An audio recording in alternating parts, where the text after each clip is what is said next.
درود، به این سری ویدیوهای آموزشی خوش اومدید. تو این مجموعه قراره با هم یک قدم خیلی مهم برداریم. حرکت از یک اپلیکیشن ساده که فقط کار میکنه به سمت یک وب اپلیکیشن واقعی، امن و قابل استفاده در دنیای واقعی. IAM چیست و چرا مهمه؟ IAM مخفف Identity and Access Management هست و به زبان ساده یعنی اینکه چه کسی هستی و به چه چیزهایی اجازه دسترسی داری. اما در دنیای واقعی این موضوع خیلی فراتر از یک فرم لاگین ساده است. Identity and Access Management ها فقط لاگین ساده نیست. بسیاری از پروژه ها IAM رو با لاگین اشتباه میگیرن، در حالی که Identity Access Management ها شامل این موارد هستند: مدیریت کاربران، مدیریت نقش‌ها، مدیریت دسترسی‌ها، احراز هویت authentication و مجوزدهی authorization و SSO single sign on و اتصال به سیستم‌های دیگر. یعنی شما این امکان رو دارین که با استفاده از اکانت گوگلتون لاگین کنین توی یک دونه وب اپلیکیشن یا با اکانت گیت هابتون. حالا این آیدنتیتی یعنی چی؟ آیدنتیتی یعنی این کاربر کیست؟ از کجا اومده؟ به چه سازمانی یا سیستمی تعلق داره؟ یک آیدنتیتی میتونه شامل یک انسان، یک سرویس، یک اپلیکیشن یا حتی یک سرور باشه. اپلیکیشن شما کاربر رو نمیشناسه، بلکه هویت را مصرف میکند. حالا میخوایم با مفهوم اوتنتیکیشن و اوتوریزیشن آشنا بشیم.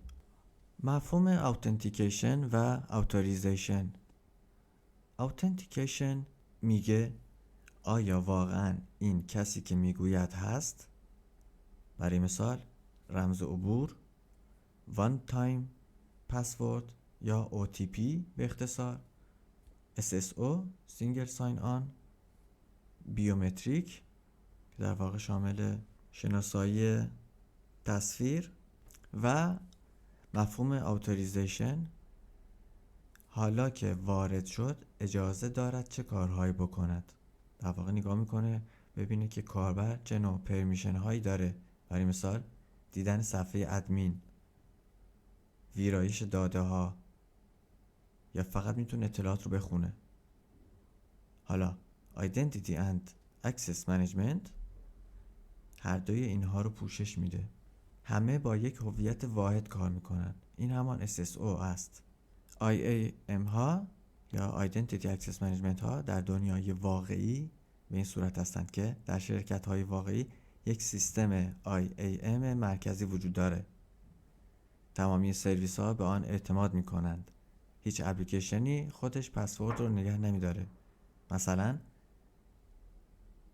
ایمیل سازمانی، پنل داخلی، سرویس های مالی، ابزارهای دیوآپس، همه با یک هویت واحد کار میکنند. این همان SSO است. حالا ما برای اینکه بخوایم با این مفهوم‌ها آشنا بشیم، مثل OAuth، JSON Web Token، Cookie Handling، CSRF Protection و بقیه مفهوم‌ها نیاز داریم به یه دونه IAM Identity Access Management که ما تو این آموزش میخوایم از کیکلوگ استفاده کنیم که این ابزار رو میتونیم بر روی تمامی وبسایت هایی که IAM ندارند نصب کنیم.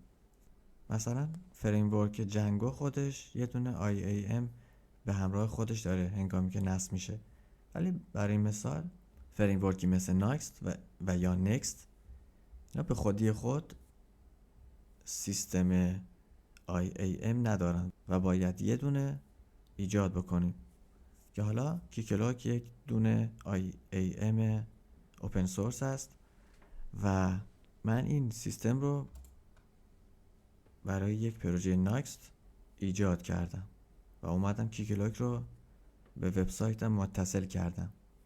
شما میتونید کیکلاک رو برای پروژه‌های خودتون با هر فریمورک دیگه‌ای پیاده سازی بکنید. پس هدف ما یادگیری فریمورک نیست، یادگیری مفهوم هایی که برای اتصال یک سایت به یه دونه IAM یاد میگیریم.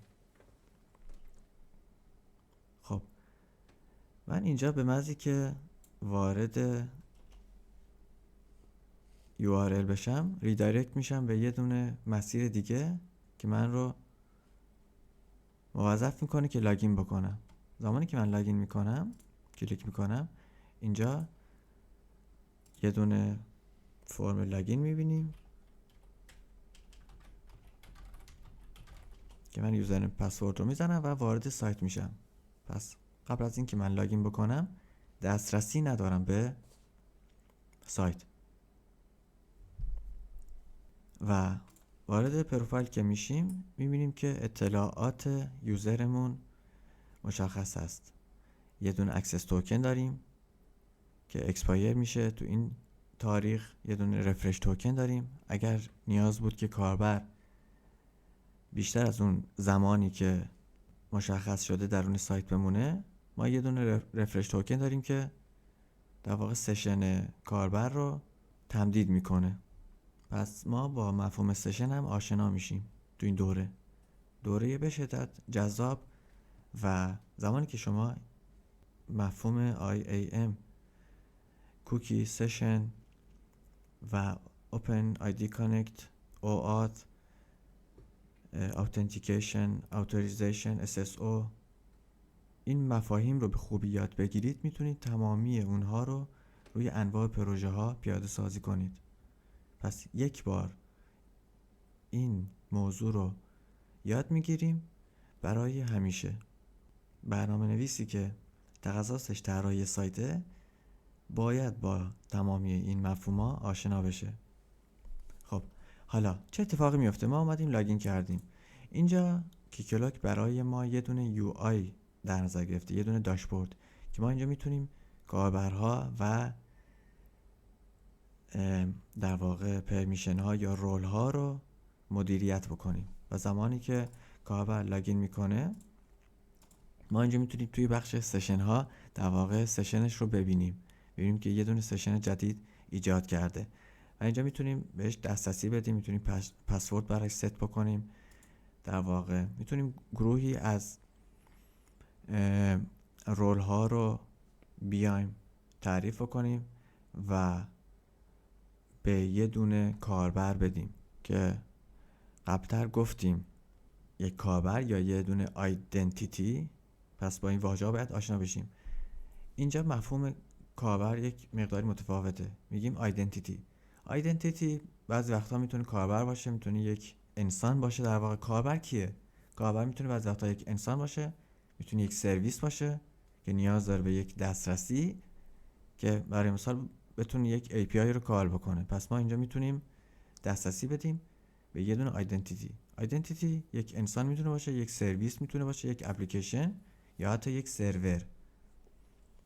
به این صورت بهش دسترسی میدیم. و حالا زمانی که کاربر لاگ اوت میکنه ما میایم اینجا و این سشن رو در واقع میبندیم و اینجوری عملیات لاگین و لاگ اوت صورت گرفته و در واقع مسئله اوتنتیکیشن و اوتوریزیشن